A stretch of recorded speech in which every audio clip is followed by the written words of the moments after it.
The film opens in an upscale neighborhood where a couple, Dana and Jonathan, live. There's a significant age difference between the two. Jonathan's wealth is the main reason Dana stays with him. One night, the two are enjoying a romantic time together, until suddenly the sound of a helicopter overhead disrupts the silence. The helicopter appears to be searching for something in the area. Suspicious, Jonathan immediately calls the police to determine what's going on. Shortly afterward, Jonathan is startled by a loud noise coming from inside the house. He looks up and sees that one of the windows is open. He tries to call out to Dana, but before he can move, someone overpowers him. Dana meets the same fate. She is also arrested and taken to the living room. Both are now tied to chairs, helpless.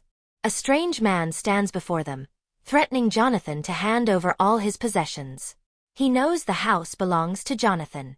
However, Jonathan claims the house is just a place to stay and there are no valuables inside.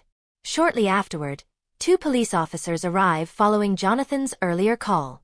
However, they find nothing suspicious, and they receive a call from headquarters and are forced to leave.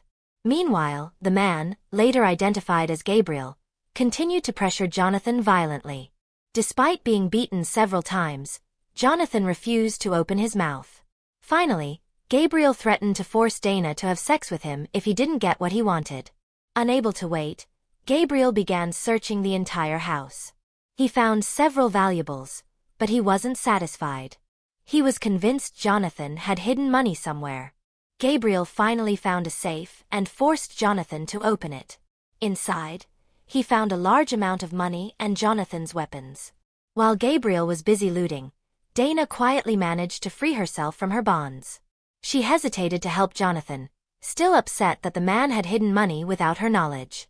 But in the end, she chose to free him. Unfortunately, Gabriel returned before they could escape. He immediately beat Dana until she was helpless. It was then that Jonathan's big secret was revealed. Gabriel learned that Jonathan was not only a former soldier, but also a man who enjoyed playing with women. He even realized that Jonathan had flirted with Gabriel's mother. Realizing this fact, Gabriel was naturally immediately emotional. Dana, who finally came to her senses, overheard their conversation. She was shocked and disgusted to learn who Jonathan really was. Luckily, she hadn't married him yet. Otherwise, her fate might have been the same as the other women Jonathan had betrayed. The situation in the house became even more complicated. As if that wasn't enough, another shocking fact was revealed. Gabriel and Dana knew each other. It turned out they were ex-lovers. Worse still, Dana's identity was fake. Her real name was Kristen. Gabriel then forced Dana to inject something into her body.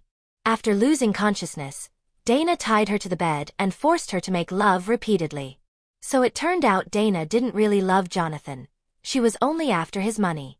Luckily, Gabriel was there, so her efforts might have been easier. On the other hand, Jonathan managed to escape and planned to make a deal with Gabriel. Now, Jonathan was holding Gabriel captive, but Gabriel soon escaped, and a commotion ensued. Seeing the commotion, Dana was confused about who to help, but in the end, she grabbed a weapon and killed Jonathan. Now it was just Gabriel and Dana. Gabriel invited Dana to reconcile and live together. However, Dana refused, intending to kill Gabriel and take Jonathan's fortune for herself. Gabriel fought back and hit Dana, seriously injuring her. Dana managed to escape, but strangely, she didn't get what Dana had originally intended. She left a substantial amount of money behind. And finally, the film ended.